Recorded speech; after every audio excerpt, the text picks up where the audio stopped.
7 আৰু 8 মাহত গৰ্ভত ল'ৰা হোৱাৰ সঠিক লক্ষণ বা চিন। নমস্কাৰ বন্ধু বান্ধৱীসকল, আপোনালোকক মোৰ চেনেল অসমীয়াত ঘৰুৱা দিহাবাই চন্দ্ৰকলালৈ স্বাগতম জনালোঁ।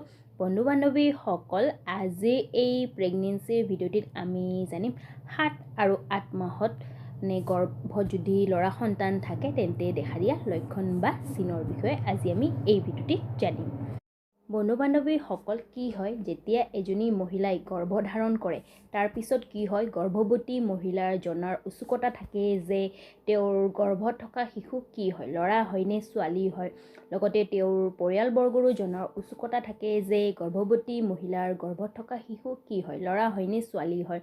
এনেতে তেওঁলোকে বিভিন্ন ধৰণৰ উপায় কৰি থাকে বা লক্ষণৰ দ্বাৰা জানিব বিচাৰে যে গৰ্ভৱতী মহিলাৰ গৰ্ভত থকা শিশু কি হয়, ল'ৰা হয়নে ছোৱালী হয়। বন্ধু বান্ধৱীসকল, আপোনালোকে জানে ভাৰতৰ লিংগ পৰীক্ষা কৰিব নোৱাৰি। ভাৰতৰ লিংগ পৰীক্ষা কৰাটো দণ্ডনীয় অপৰাধ হয়। আপোনালোকে কোনো ধৰণৰ মেডিকেল হেল্প ল'ব নোৱাৰে। কিন্তু এনেকুৱা কিছুমান উপায় আছে বা লক্ষণ আছে যাৰ দ্বাৰা আপোনালোকে গম পাব পাৰে যে গৰ্ভৱতী মহিলাৰ গৰ্ভত থকা শিশু কি হয়, ল'ৰা হয়নে ছোৱালী হয়। আৰু বন্ধু বান্ধৱীসকল, এইখিনিতে মই আপোনালোকক কৈ দিওঁ, মোৰ চেনেলে কোনো লিংগ ভেদভাৱক ছাপোৰ্ট নকৰে। মই ভিডিঅ' বনোৱাৰ উদ্দেশ্য এইটোৱেই যে কিছুমান গৰ্ভৱতী মহিলাৰ যিটো জনাৰ উৎসুকতা, সেই উৎসুকতা কম কৰাৰ কাৰণে মই ভিডিঅ' বনাওঁ, বাকী মোৰ একো উদ্দেশ্য নাই। আৰু গৰ্ভাৱস্থাৰ সময়ছোৱাত এজনী গৰ্ভৱতী মহিলাৰ শৰীৰত বিভিন্ন ধৰণৰ পৰিৱৰ্তন দেখা যায়। শাৰীৰিকভাৱে হওক বা মানসিকভাৱে হওক বা হৰমনৰ পৰিৱৰ্তনো দেখা যায়।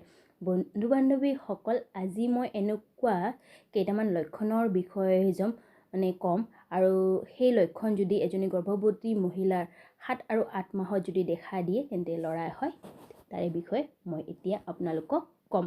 আহক তেন্তে সেই লক্ষণ বা চিনৰ বিষয়ে জানি লওঁ। 1 নম্বৰতে পেট তলফালে হোৱা। গৰ্ভাৱস্থাৰ 7 আৰু 8 মাহত যদি এজনী গৰ্ভৱতী মহিলাৰ পেট গোলাকাৰ নহয়, তলফালে ওলমি পৰিছে বা ওলমি গৈছে, তেন্তে জানিব যে এইটো এটা গৰ্ভত ল'ৰা সন্তান থকাৰ লক্ষণ হয় বুলি। দ্বিতীয়তে শিশুৰ লৰচৰ পেটৰ তলফালে হোৱা। গৰ্ভাৱস্থাৰ 7 আৰু 8 মাহত যদি শিশুৰ লৰচৰ যদি তলফালে হয় আৰু লগতে সোঁফালে অনুভৱ হয়, তেন্তেও জানিব যে এইটো এটা গৰ্ভত ল'ৰা সন্তান থকাৰ লক্ষণ হয় বুলি। তৃতীয়তে পেট টাইট হোৱা। গৰ্ভাৱস্থাৰ সময়ছোৱাত যদি এজনী গৰ্ভৱতী মহিলাৰ পেট টাইট হয়, তেন্তেও জানিব যে এইটো এটা গৰ্ভত ল'ৰা সন্তান থকাৰে লক্ষণ হয় বুলি। চতুৰ্থতে টেঙা বস্তু বেছি পচন্দ হোৱা। গৰ্ভাৱস্থাৰ সময়ছোৱাত যদি এজনী গৰ্ভৱতী মহিলাক টেঙা বস্তু খুব বেছি খাবলৈ মন কৰে বা পচন্দ কৰে, তেন্তেও জানিব যে এইটো এটা গৰ্ভত ল'ৰা সন্তান থকাৰে লক্ষণ হয় বুলি। গতিকে বন্ধু বান্ধৱীসকল, এয়া আছিলে 7 আৰু 8 মাহত গৰ্ভত ল'ৰা হোৱাৰ সঠিক লক্ষণ বা চিন।